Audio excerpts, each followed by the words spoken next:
What's going on, everybody? It's Stas here. So the stock market did well today. S&P 500 up 27 points, up 0.8%. The Dow Jones up 120 points, up 0.4%. And the NASDAQ 100 ended up going up 47 points, up about 0.4% on the day. And in this video, we're going to be talking more about the stock market, breaking down some technicals, going over what stocks I'm looking to buy right now in October of 2020. And I also want to talk about what the heck's been going on. We have stimulus, we have jobless claims numbers, we have earnings reports starting to come out, and I also want to go over what I personally did, what stocks am I involved with, and where my head is at right now as a trader, as an investor in this current stock market. So if you guys find value, hit that like button for me. As a matter of fact, smash that like button. Let's try to get 500 likes on this video. I challenge you guys.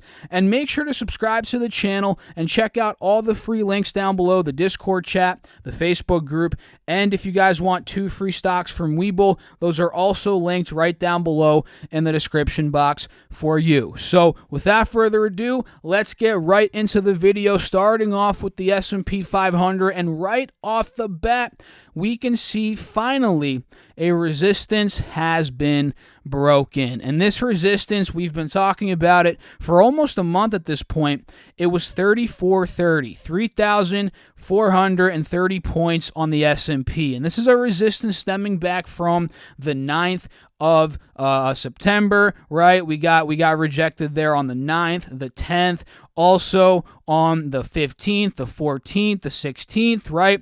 As well as the 6th of October, which was literally 2 days ago. So we've been struggling here for a while, and now we finally broke it. We gapped above it, 3430. We actually trended up pretty much all day. S&P 500 closed at 3446. And take a look. This is looking like that reverse head and shoulder that I've been talking about here on the channel for the past couple of videos. It's finally coming into fruition. Take a look, right? Left shoulder, the head here. As we ended up going down to 3209, we started rallying back up, and now it seems like we're forming the right shoulder, especially as we're breaking out of 3430. And I said, guys, watch out. If 3430 breaks, this is where we can see a big breakout in the S&P, and it seems like we're getting that, and we haven't seen a massive breakout quite yet, but this could be the start of it. And if we get stimulus, if that ends up going through in the next couple of weeks, we could really get a big leg up, maybe back up to the all-time highs here, which at this point, it's not as far as you guys think. I mean, all-time highs, they're about 130-ish points away, about almost 4% from where we are right now. And with everything going on with stimulus, election, the economy is still doing very poorly. Anything can happen, which is why you guys have to be careful. Quite honestly, you have to be careful in this environment, and one way you can hedge against everything, a very basic way, is to have cash set aside, whether it's 20% of your portfolio, 50%. Heck, I've seen people and talked to people that sold everything and they're just holding all cash right now, right? The key is find what makes you comfortable, whether it's 20, 30, 50, 100% cash, hold that, and that should help you throughout these volatile times. So S&P is looking very bullish. I'm loving the way we broke 3430, and when it comes down to the Dow Jones, we also broke a pretty big level of resistance yesterday, actually 2 days, no, it was yesterday at about 28,200, and now we're trying to break the next big level, which is right around 28,400, and we didn't quite do it yet. I mean, take a look here, guys. If I zoom in a bit on the 5-day, 5-minute, you guys can see we're still struggling a bit at 28,400. That is where we struggled yesterday and the day before. So yeah, I mean, we are uptrending. We are squeezing closer and closer up to that resistance,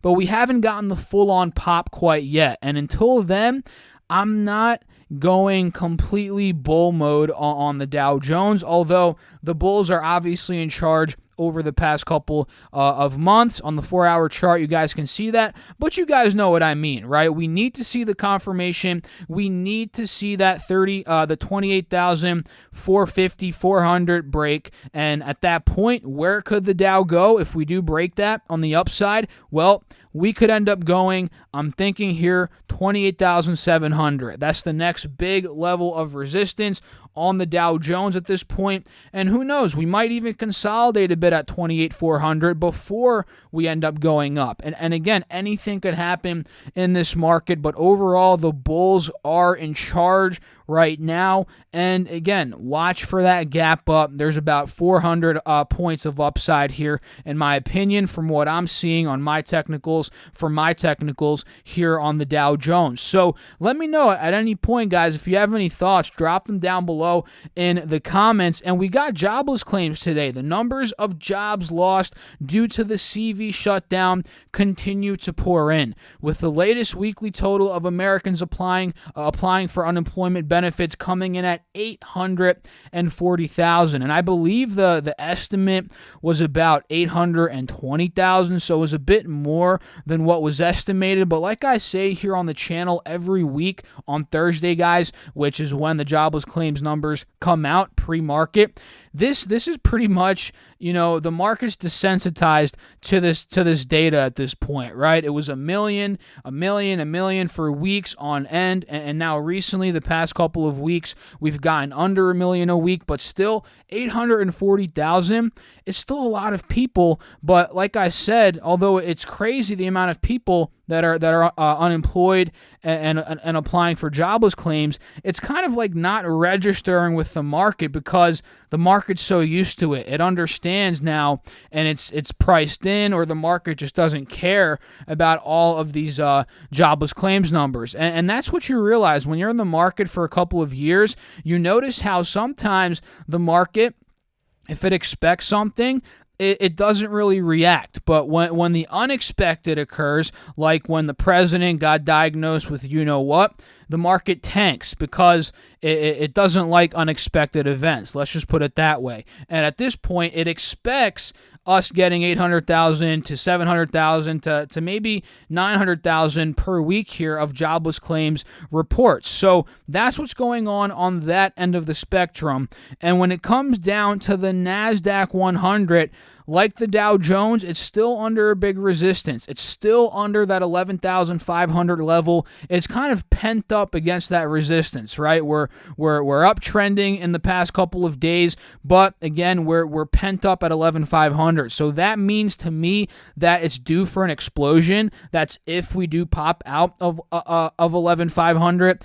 And I mean, take a look, guys. This is a textbook reverse head and shoulder. Same thing as the S&P, although this on the NASDAQ's chart, it hasn't seen the leg up yet, but on the S&P, you guys can see it's starting to see that leg up to form that right shoulder. So on the NASDAQ 100, if we see that break, all it's going to be doing is, completing this head and shoulder, the reverse head and shoulder, and we might start to see a move back up to the 12,000 area. That could be a level in the short term that the NASDAQ does get to.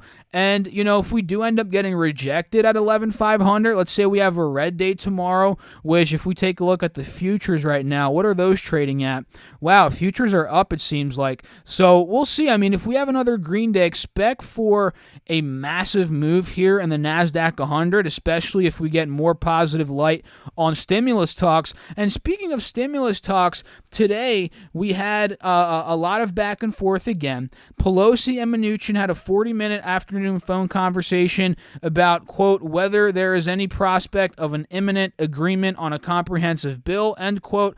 The speaker spokesman Drew Hamill said in a tweet, and Hamill also said Mnuchin, quote unquote, made clear Trump had interest in finding agreement on a comprehensive relief package, generally considered one that would address a range of issues including jobless benefits, direct payments, state and local government relief, and aid to airlines to cover payrolls. And this is actually what we saw a couple days ago, right? Trump tweeted out that, he doesn't want to, accept the Democrats' bill, and that freaked a lot of people out. But we talk about it, and you guys know at this point that was a negotiation tactic. Now he's back at it. They're going back and forth. So if I pull out my crystal ball here, guys, and again, I'm not a stimulus channel. You can go watch other people's channels. I'll plug one here. Meet Kevin. Go watch Meet Kevin, guys. This guy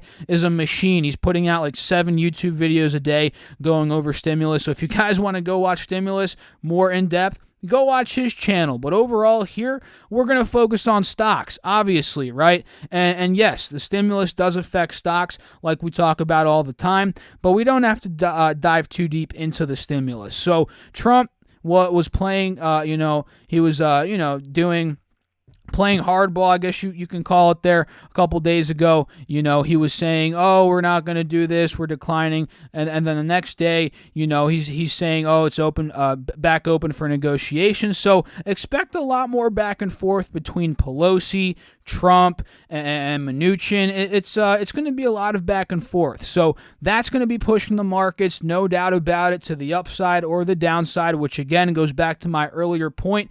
Volatility is expected here. So have some cash, whether it's 20%, 30%, heck, even 10%. It all depends on your risk tolerance and what you want to have as cushion. So let me know down below, what are your guys' thoughts?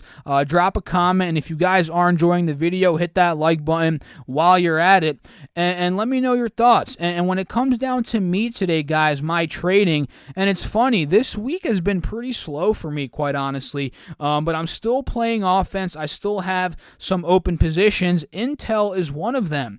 Intel, INTC. I ended up getting into this one yesterday at about $52.25. Today it's up about $1, a little bit over, $1 and some change from where I got in. It's up 70 cents, up 1.3%, and ultimately I'm loving it. I'm green on my position. I did not lock profits because I think there's a lot more upside with Intel. I mean, the next gap that I think we're going to go to, fill, that is probably around $56. And am I saying we're going to go there straight shot without a pull down? No, guys, no. I don't think we're going to go straight shot to 56 with no pull down, but I think over time, the next couple of weeks, we might get there. And for me, guys, quite honestly, they're reporting earnings on the 22nd here. So if I'm able to get an exit from anywhere from $54 to $55 before earnings, I'm going to lock in profits, because you guys know I don't like holding my trades through earnings. That's just a pet peeve of mine.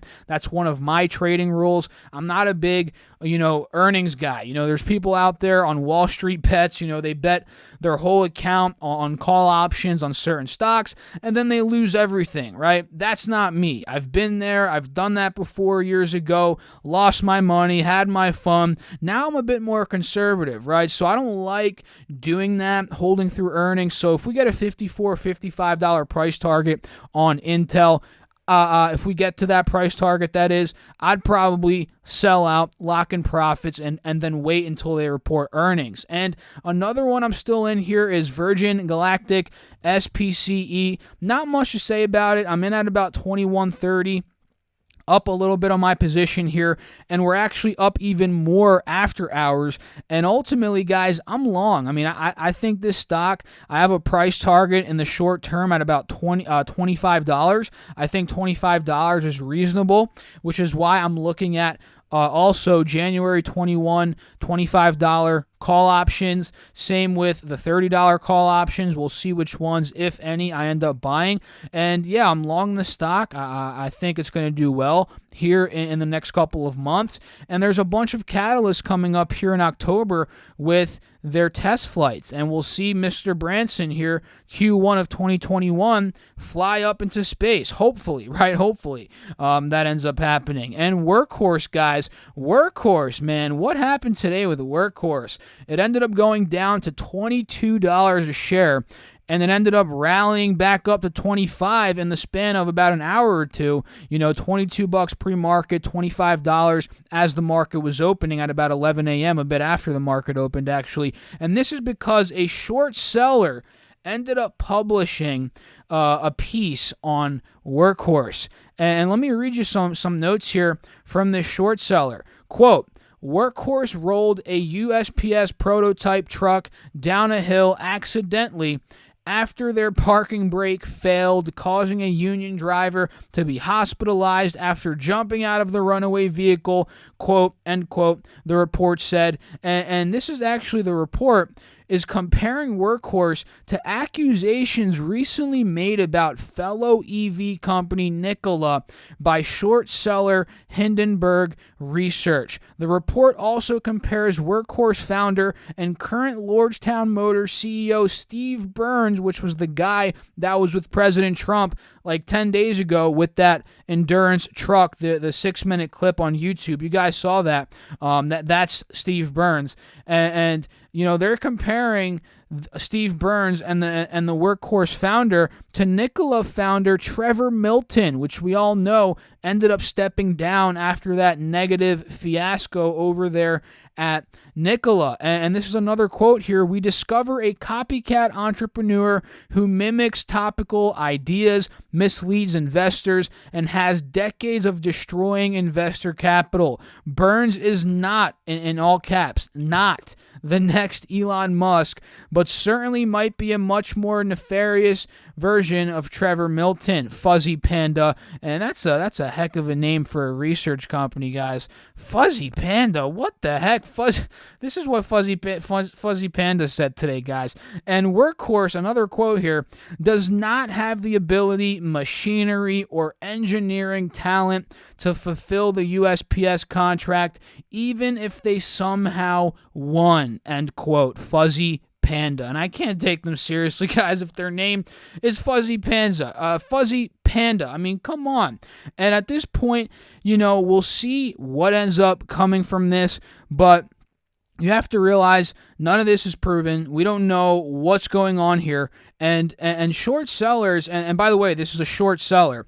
Short sellers, sometimes they like writing pieces like this to throw down the stock, maybe make some money on their short position, or maybe end up knocking the stock down. They make money as a short, but and then they buy some shares at the bottom. That could be something that they're doing. Not saying they're doing that, but generally speaking, short sellers play these devious games, and especially when they're looking to kind of, I don't want to say slander a company, but we'll see. I mean, if this ends up being something true, which I doubt it, guys. This is looking like a classic, tear down, a short seller tear down. But hey, anything could happen. And at this point, I mean, Workhorse it's not like Workhorse collapsed on this news like Nikola, which gives me, that fills me with kind of like a more positive sentiment, because you guys saw Nikola collapsed on that news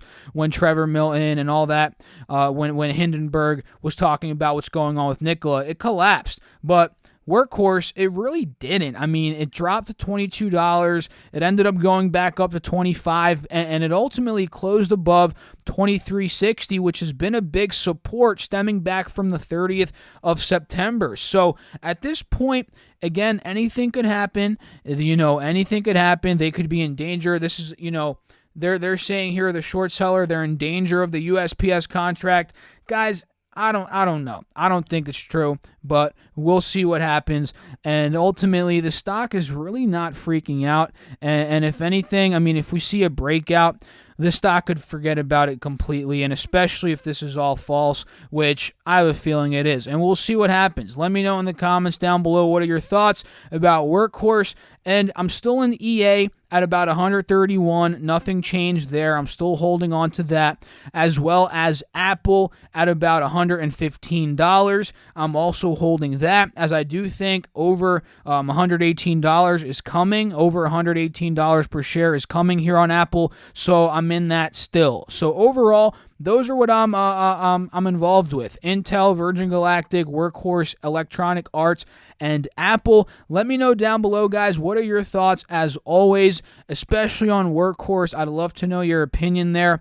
And CCL, let's talk about some earnings now. CCL ended up reporting earnings here of negative EPS of negative $2.19 versus negative $2.20 estimated. And just to give you guys some context, last year in the same quarter, it was $2.63 of positive EPS. So they went from $2.63 positive down to about $2.19 negative. So that's obviously not good. And sales came in at $31 million, and this is actually the big kicker right here. $31 million in sales versus $6.5 billion last year same quarter. That's unbelievable. This business has been devastated, guys, as all the cruise lines have been across the world, right? And they also lost about almost $2.9 billion in the last quarter. But the positive thing, all that negative is a lot of negative there, but there's one positive thing that you can draw from this. They're still taking bookings. I mean, they're still taking bookings for future trips for 2021 and 2022. And I haven't looked at the cruise market, but I'm assuming a lot of these are at a discount. There's a lot of probably extra things thrown into the package and so forth. So people are still buying. The demand is there, but obviously the fear is with the CV and if there's going to be a vaccine coming and so forth. And by the way, if there's a vaccine that comes out, I think that's going to be very positive, obviously for the economy, but especially for cruise lines, airlines, hotels, and all of these sectors, industries that have been hit the hardest. So CCL, keep an eye out on it, guys. Technically speaking here, I think if we break 16, we might be able to see a move up to maybe $18, $19. So watch out there. And DPZ is another one here that I am very interested in maybe picking up some shares on that got decimated today, right? It was at $442 per share earlier in the day, and then ended up going down to $400. They reported EPS of $2.49 versus $2.78, so they missed on EPS, and revenue came in at $967 million versus $952 million, so they beat there on revenue. So missed EPS, beat on revenue, and the U.S. same-store sales were up 17.5%, and international same-store sales were up about 6%. So this could be an overreaction. Yeah, they missed EPS. That's not good, but the massive almost 7-8% drop, it could be an overreaction here in the short term. So we'll see if Domino's Pizza is able to hold this trend. Take a look here on the 4-hour, guys. Although we did drop, we're still holding the uptrend. We're holding at a higher low. We're on top of that 180 SMA. So watch out for DPZ. If it holds 400, I might look at some closer term call options even if I'm feeling a bit risky, or I might just pick up some shares, which is safer at the end of the day than just picking up straight up call options. Well, depending on which way you look at it, but for me, I don't know. We'll see. Maybe call options, maybe some shares at 400. We'll see what ends up going down. But Domino's, it's interesting. Same here with CCL. And let me know, guys, in the comments, what are your thoughts on those businesses, on those earnings reports. Now let's talk about some other stocks. We had Microsoft today looking pretty bullish, up about 75 cents. Now it's breaking above $210. I'm liking it. But the next spot I want to see it go to, which I think we can make a trade out of, is up to $214. $214 is a big level of resistance on Microsoft, to the point where if we break that too, we might be going higher, maybe $220, $225, even the high $210 range. So I like it from $210 up to $215. Watch out for that tomorrow. That's about a 2% move, and anything above that could give Microsoft anywhere from 5 to 7% potential for profit. And Square, guys, Square is not necessarily at a great price right now in the short term, I'd say, as a trade. But one interesting thing is they added $50 million of Bitcoin on their balance sheet. That is very interesting. We haven't seen many businesses do this, especially big businesses adding $50 million of Bitcoin. They're buying 4,709 Bitcoins. So this is cool. I mean, I don't know if many other businesses in the short term at least are going to follow suit and do this as well. But to see Square do it, which is a big player in the fintech space, I really like that. And I'm not sure if Bitcoin went up today. Let me check my Coinbase, but I don't even know if this would even move Bitcoin. But probably not. I mean, honestly, it probably didn't go up. But either way, that's very good news in my opinion. Let's take a look. Bitcoin's at about 10,900 right now. So that's cool. Square, I'm watching it here, especially if it's able to pull down maybe to the mid 170s. That could be an opportunity. And mind you, earnings are coming up on the 5th of November, so be careful there. And one that I'm also watching here is Run, ticker symbol RUN, also known as Sunrun, and they actually ended up confirming their acquisition today in an 8K form filing of Vivint Solar, which was initially announced on July 6, 2020. In doing so, Sunrun says it solidifies its position as the leader in home solar and energy services across the United States and a top owner of solar assets globally with more than 3 gigawatts of solar energy and more than 500,000 customers. And Vivint, it actually lost about $102 million last year, and the stock's price is falling down about 10% as this acquisition went through, and it could be because of this, but in my opinion, guys, this is just a short-term sell-off. This usually happens when you see mergers, when you see, even with the SPACs now, when they officially go through, you guys see it with Helion, it sells off. Usually, this stuff is short-term, right? And you see it a lot with share offerings. When the shares get diluted, the stock goes down a little bit before it ends up going back up. This is kind of how I'm viewing this, right? Vivint lost $102 million last year. And some people are saying that will burden Sunrun's business, which earned about $26 million moving forward. But I'm not really buying that 100%. I mean, yeah, it's going to be a bit of a burden, but this is a longer term for the longer term growth of the company. And I think the shares will rebound here in the short term as well. So watch out for Run. If we get anywhere even in the low 60s, I know we're at $70 right now, but if we drop another $10, that for me is where I'd load the boat, probably around $60, maybe $55, $60 if we get there, and even 65. I think that could be an interesting spot as well. So watch out for Sunrun and a bunch of these MJ stocks, guys. MJ stocks, CGC, Tilray, ACB. These stocks are going bananas. We had obviously the debate last night, which was a strong debate. I actually liked the debate way better than the presidential debate. And at this point, a forefront of the Democrats, they want to decriminalize what, and that is actually very good for, obviously, the businesses that produce this what. MJ, right? Such as CGC, Tilray, and ACB. Notice how CGC was up 13.5% today, ended up breaking $16 resistance, ended up breaking the $17.75 resistance. Now we're looking to go maybe up above $18. So this is real opportunity here. I don't know if we're going to explode back up to what we were looking like in 2018. If you guys remember, 2018 was a huge year for these MJ stocks. CGC was at $60.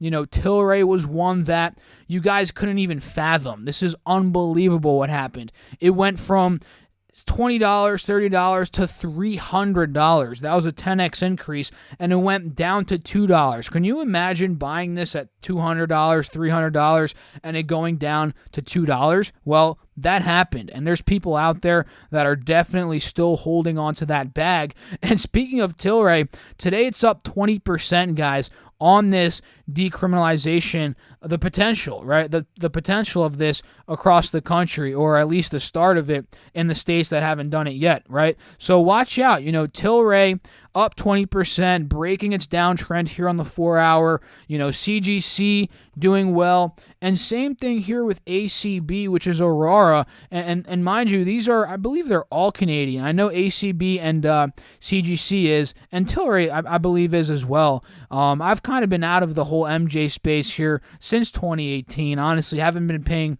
too much attention to it, but now might be the time to start paying attention to it again. So I'm watching those three. I'm also watching some tech stocks here. Facebook, we already talked about Microsoft, but Facebook's another one I'm watching. I'm liking it here at 260. I think there is potential for it to fill up into this wedge up to the mid 270s. And Google is another one that did well today. It pretty much solidified 1450 as a support. It held it at a higher low today, and yesterday we gapped up, and now we might end up having to test. We will have to test about 1490. If that level breaks, we might see Google see a massive move, maybe back up to 1530, maybe mid 1500s. That's kind of what I'm looking here for Google stock.